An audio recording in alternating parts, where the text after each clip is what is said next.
Kids pour une émission spéciale Prince Vaillant. Prince Vaillant, c'est le héros d'un dessin animé qui passe sur France 3 et c'est également le héros de deux jeux, l'un sur Game Boy et l'autre sur Nintendo 8-bit.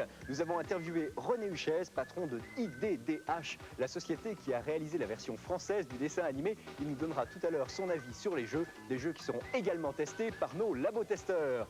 Et voici le résultat du jeu caché de l'année dernière. Souvenez-vous, c'était Lagoon de Kemco sur Super Nintendo et c'est Jean Martial qui habite Lille et qui a 13 ans qui a été le premier à donner la bonne réponse et qui gagne une console. Deux nouveaux candidats nous rejoignent aujourd'hui. Il s'agit de Jérôme, 10 ans, et de Ludovic, 7 ans et demi. Ils viennent de Brumat. Et dans l'équipe numéro 2, on retrouve Adrien, 6 ans et demi, et son papa, Eric. Ils viennent de Chatou. Jérôme et Ludovic, quelle console ou quel ordinateur possédez-vous? Une Game Boy, une console Amstrad et un ordinateur Amstrad. Avec lequel vous jouez le plus? La Game Boy. La Game Boy, votre jeu favori sur Game Boy? Batman. Batman. Eric et Adrien, vous possédez console et micro-ordinateur. Eric? On a un Amiga 2000, enfin qui est surtout à moi, et puis nous avons gagné donc une Mega Drive, et nous en avions déjà une, japonaise, je précise. Ton jeu favori sur Amiga 2000? Le Grand Prix de Microprose. Et toi, Adrien? Desert Strike sur Mega Drive. Sur Mega Drive. On se retrouve tout à l'heure pour la première manche de notre grand jeu. On est parti de la bande dessinée, mais la bande dessinée avait des atouts fantastiques. C'était le style, c'était le coup de crayon, c'était les ombres, les pastels, mais au point de vue histoire, ça laissait un peu à désirer. Et donc, eh bien, on a recadré ça, on a donné un coup de balai, on a replacé Mérevé au chant catalanique, Roland à Roncevaux, et puis le roi Arthur au début de l'ère chrétienne en Angleterre. On a replacé les dames du lac, Morgane, Viviane, etc., là où il fallait, c'est-à-dire autour des personnages de Guenièvre et puis à Canterbury. Et on a lancé un dessin animé de 52 x 26. Prince Vaillant, c'est une énorme histoire d'amour, une énorme histoire de guerre, une énorme histoire de camaraderie. C'est les Chevaliers de la Table Ronde, c'est le roi Arthur, c'est Brocéliande, c'est Viviane, c'est Morgane, Merlin l'Enchanteur, tout un imaginaire qui a bercé notre jeunesse, enfin la mienne au moins, et que j'ai retrouvé dans des bandes dessinées dans les années 50 par M. Forster. Forster est un dessinateur anglais qui vivait largement dans les rêves et qui concrétisait ses rêves dans les bandes dessinées, à tel point que il a mélangé un peu tout et ses histoires, eh bien, il les a pratiquement vécues. Chaque personnage du roi Arthur correspond à des personnages de la vie courante. C'est du Molière, c'est du Racine, chacun peut se retrouver. Guenièvre, des tas d'âmes ressemblent à Guenièvre. Tout le monde est le félon. Tout le monde est Lancelot qui veut partir à la recherche de sa Dulcinée en essayant de ne pas trahir son roi. C'est des personnages de tous les jours, Prince Vaillant. Un enfant, comme nous sommes, vous et moi, a des instants où il a besoin d'être actif, et là il prend son jeu vidéo, et il a besoin d'être passif, de regarder, vivre une aventure et d'en tirer des conclusions, et aussi d'en tirer des leçons, parce que Prince Vaillant, on en tire des leçons. Il ne faut pas trahir, il faut marcher dans les clous, sans qu'on se l'écraser, il ne faut pas rouler au-dessus de 130 à l'heure, sans quoi il y a le roi qui dit non, bon, etc., etc. Bon, un jeu interactif, il faut être actif, c'est-à-dire prendre les petits bidules dans les doigts, et puis il faut jouer. C'est vous qui influencez le cours de l'histoire. Avouez quand même que si quelqu'un veut devenir président de la République à la place du président de la République, c'est pour changer l'histoire. Hein, souvenez-vous du Snowwood. Bon, s'il ne faut rien changer, c'est pas intéressant. Qu'est-ce qui intéresse les gars, c'est que du jour au lendemain, il peut faire, Prince Vaillant peut gagner un combat à l'épée ou je sais pas quoi, ou à la lance contre un tel, ou s'il fait une fausse manœuvre, il perd. Est-ce que vous savez que Prince Vaillant, il y a par épisode en moyenne 120 personnages nouveaux par épisode, en plus des personnages principaux. C'est-à-dire que vous mettez 120 personnages dans un interactif, oulala, ça c'est dur.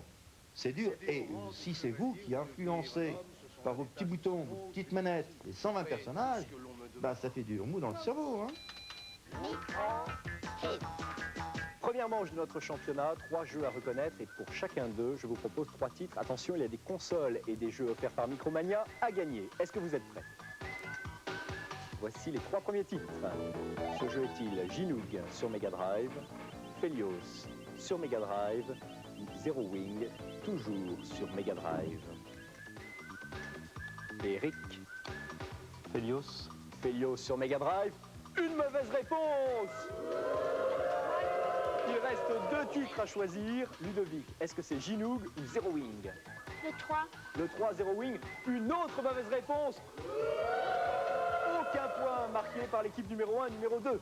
Deuxième jeu. Ce jeu est-il Thunder Force 3 sur Mega Drive, Project X sur Amiga ou Spriggan sur NEC CD-ROM? Eric, Spriggan. Spriggan sur NEC CD-ROM, mauvaise réponse. Il reste 2 titres, Thunder Force 3 ou Project X? Project X. Project X, bonne réponse, un point marqué par l'équipe de Ludovic. Troisième jeu à reconnaître. Legend of Zelda sur Super Nintendo, Exil sur Mega Drive ou YS3 sur NEC. Lequel est le bon? Ludovic? Premier. Le premier, Legend of Zelda, mauvaise réponse. Eric? Le 2. Le 2, Exil sur Mega Drive, un point marqué par l'équipe de Eric et Adrien. Égalité entre les deux équipes, on aura le résultat tout à l'heure, après la deuxième manche. Attention, PC Kid, c'est l'adaptation sur Amiga du hit PC Kid de la PC Engine. Vous suivez? En tout cas, c'est édité par Factor 5 et c'est excellent. PC Kid est un bébé à la tête dure avec laquelle il fracasse ses ennemis. Il peut aussi se mettre dans des colères effroyables qui le rendent invincible. L'univers de PC Kid est complètement fou. Vous savez comment on passe au 3e niveau? Pourtant c'est bloqué ici. Et voilà, il fallait prendre l'œsophage de 10h25. Oula, on peut dire que ce dragon a l'estomac en feu. BC Kid nous plaît beaucoup. On fait difficilement mieux comme jeu de plateforme démentiel, graphiquement, musicalement et tout le restement. En plus, le personnage répond au quart de tour de commande. BC Kid, oui. Baissez la note, non. 18 sur 20. Simulation de moto sur Amiga. C'est No Second Price, édité par Talion. Les décors sont en surface pleine. Une drôle d'idée. Le look néo-métaphysique du paysage est-il vraiment adapté à une simulation cyclomotoriste? Vous avez intérêt à garder votre casque, les angles sont pointus. Pendant qu'on y est, notons que le tableau de bord est aussi très bizarre. Harley Davidson modèle 1928, moto en acajou pour amateurs de bois précieux, étrange, étrange. À part la vitesse de défilement et une très bonne maniabilité, rien de satisfaisant dans ce programme bizarroïdouniantistico-golinesque. On préfère Road Rash de très loin, 14 sur 20. Dans un futur lointain, et à mon avis très lointain, on résoudra peut-être les conflits intergalactiques par de simples duels de robots. C'est en tout cas la solution économique que propose Death Duel de Razorsoft sur Mega Drive, un jeu de tir pas vraiment comme les autres. Il s'agit de duels, comme dans les westerns, face à face, les yeux dans les yeux. Mais à la place d'un vieux 6 coups, votre robot dispose de lasers, de missiles nucléaires et de gaz tétanisants. Le tout donne des combats sauvages dans lesquels, si vous vous débrouillez bien, le monstre adverse finit émembré et décapité. Un vrai délice. Chaque duel victorieux est suivi d'une phase de bonus. Cet exercice de tir vous donne de l'argent. Et avec cet argent, votre robot s'achète des armes à la boutique. Et s'il en reste, il fait rapiécer son armure endommagée chez le garagiste. Et c'est reparti comme en 40, en 3540 bien sûr. Nouvel adversaire et nouveau duel. L'action peut sembler répétitive, mais les adversaires ont des pouvoirs et des animations très différentes. Un jeu de massacre assez prenant que nous notons 15 sur 20. Attention, voici le digne héritier ou même le grand rival de Legend of Zelda. Retenez-le, cette fabuleuse cartouche d'action et d'aventure sur Super NES, éditée par Enix, se nomme Soul Blazer. Votre héros doit libérer les âmes des habitants d'un royaume. Leur roi, très cupide, les a vendus au dieu de la mort contre un monceau d'or. Ici, Ici, vous avez fait renaître un vieil homme et sa maison. Nature, nuages, rivières, ponts de pierre. On retrouve graphiquement toute la poésie et le charme de Zelda. La jouabilité est tout aussi parfaite. On sélectionne facilement les armes et les objets qu'on veut utiliser. Le Dream Rod, par exemple, est seul capable de réveiller une jeune fille endormie. Le jeu contient près de 40 types d'armes, de potions, de sorts et de magie. Cette lumière bleue que vous voyez tourner autour du héros est un magicien métamorphosé qui lui est souvent très utile. Et ici, il faut éteindre toutes les vasques de feu pour ouvrir un passage secret. Un nouvel univers magnifique se dévoile à vos yeux ébahis. Soul Blazer est livré complet avec monstres de fin de niveau en série. L'aventure est très riche, très longue, absolument époustouflante. Certains de nos testeurs se demandent même, sans trop oser le dire, si ce n'est pas meilleur que Zelda. À vous de juger. Quoi qu'il en soit, vous ne pouvez pas faire l'impasse sur ce chef-d'œuvre que nous notons 19 sur 20. Amateurs de super-héros style BD, voici Sonic Blastman, aucun rapport avec le hérisson bleu de Taito sur Super Famicom. Un beat'em all dont on s'aperçoit tout de suite qu'il est graphiquement sublime. Voyez ces spectres dans les égouts. Sans compter ces coups d'aimant qui s'écrivent sur l'écran comme dans une BD. Et quand ça va mal, Sonic Blastman sort la grosse artillerie, ça c'est un coup de poing.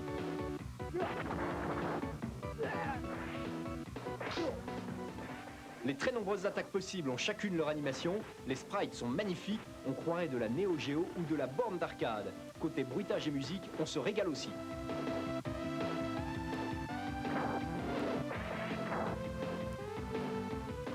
À notre avis, c'est du niveau de Street Fighter 2.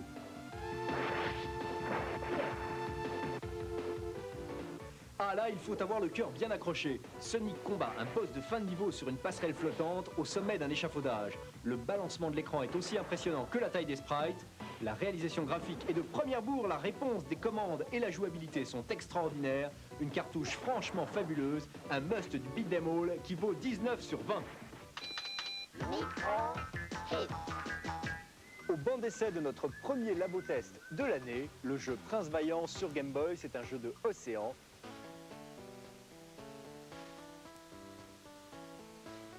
Le but du jeu est de choisir entre deux royaumes, le royaume des ténèbres et le royaume de la lumière, et de conquérir l'un. Quand on s'associe à un des deux camps, il faut essayer de battre l'autre, donc de le conquérir. Il faut aller dans les forêts, les montagnes, et battre des chevaliers du château opposé. Pour battre les chevaliers, on peut utiliser les armes suivantes, l'arc, l'arbalète, l'épée et la dague. L'arme la plus efficace est l'arc. Les points forts du jeu sont l'animation. La musique, elle est très bien faite, je trouve. À chaque décor, pratiquement chaque décor, il y a une autre musique. Les points faibles sont les graphismes et la maniabilité. C'est un bon jeu. Je pense que pour arriver à la fin, il faudrait très longtemps. C'est pour des gens patients.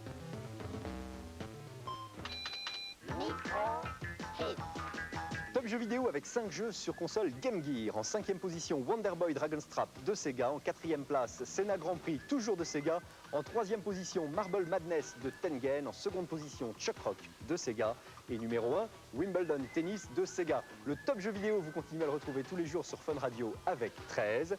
La fréquence de Fun Radio à Lille, 96.8. Et voici le premier jeu caché de l'année et nos deux indices. Premier indice, c'est le 3e épisode de la série après Bubble et Rainbow Island. Indice numéro 2, ce jeu de plateforme peut se jouer seul et à deux. À vous les monstres et les trésors. Si vous avez la réponse, le 3615 France 3 rubrique Micro Kids ou alors une carte postale que vous envoyez à l'adresse habituelle. SOS Video Games, c'est un nouveau service que nous avons mis en place. Il vous permet de découvrir de nombreuses astuces sur tous les jeux vidéo.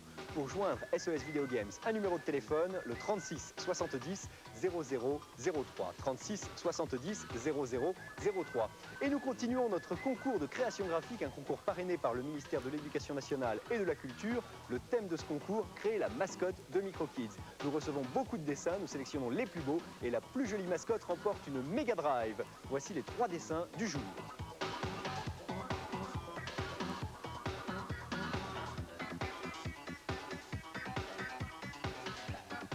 Et c'est ce dernier qui remporte la console Mega Drive. Fanzine avec The Bug. The Bug, c'est un nouveau fanzine qui me tient particulièrement à cœur. Il est réalisé par une équipe de testeurs strasbourgeois de très haut niveau. Il y a des tests sur Super Famicom, sur Mega Drive, sur Neo Geo. Je vous recommande chaudement The Bug. Les coordonnées de ses auteurs sont sur le 3615 France 3, rubrique MicroKids. C'est également là que vous trouverez les goodies MicroKids, le pins clignotant, le compact disque et le t-shirt, et bien évidemment la cassette vidéo avec toutes les émissions de MicroKids. Et si vous n'avez pas de Minitel, un numéro de téléphone pour vous procurer cette cassette, c'est le 36 68 00 03. 36 68 00 03. Nous recevons toujours beaucoup de candidatures pour l'émission, mais souvenez-vous, nous ne sélectionnons que les candidats accompagnés d'un adulte, un grand frère, un parent, un oncle, une tante, passionné également par les jeux vidéo. Donc si vous voulez participer à l'émission, venez accompagné d'un adulte. L'adresse pour nous écrire, MicroKids, Tilt Console Plus, 913 rue du Colonel Avia, 75 015 Paris. Et tout de suite, on retrouve nos candidats pour la finale. Jérôme et Adrien sont en place pour la deuxième manche. Pour l'instant, les deux équipes sont à égalité. Qui va gagner les cadeaux offerts par Micromania? Réponse dans 45 secondes. Est-ce que vous êtes prêts? 3, 2, 1, top, c'est parti. Les deux joueurs jouent sur le jeu 8-Man. À gauche de votre écran, Jérôme en bleu, Adrien en rouge à droite. Les spectateurs, vous pouvez encourager vos champions respectifs. Jérôme est en bleu, donc en haut à gauche. Adrien en rouge, en haut à droite. Les deux joueurs sont pour l'instant à égalité. Est-ce qu'ils vont utiliser des armes spéciales pour marquer plus de points et progresser rapidement? Jérôme prend une petite avance, 800 points. Ah, 1100 points, 1200 points contre 800 points. C'est Jérôme, le candidat bleu, en haut à gauche de votre écran, qui a 10 ans, face à Adrien, qui est tout jeune, qui a 6 ans et demi, qui est en train de prendre la tête. 1300 points, il reste 5 secondes. Attention, plus que 3 secondes, 2 secondes, 1 seconde, on arrête tout. 1600 points contre 800 points, c'est Jérôme qui remporte cette deuxième manche. Est-ce qu'on peut afficher le point de Jérôme? On affiche le point de Jérôme, voilà, Jérôme qui remporte la deuxième manche. Et c'est l'équipe de Jérôme et de Ludovic qui remporte la victoire, qui remporte les cadeaux offerts par Micromania. On les applaudit. Jérôme, tu choisis un numéro entre 1 et 3. 2. 2. Et vous gagnez une Super Nintendo offerte par Micromania. On les applaudit. Pour Adrien et pour Eric, un bon d'achat d'une valeur de 400 francs. Et pour tous les 4, des abonnements à Tilt, Console Plus, des cadeaux, le pins clignotant, le t-shirt et le compact disque de l'émission. Merci à tous d'être venus. On se retrouve la semaine prochaine. Bon après-midi, bonne semaine, jouez bien. Bye bye.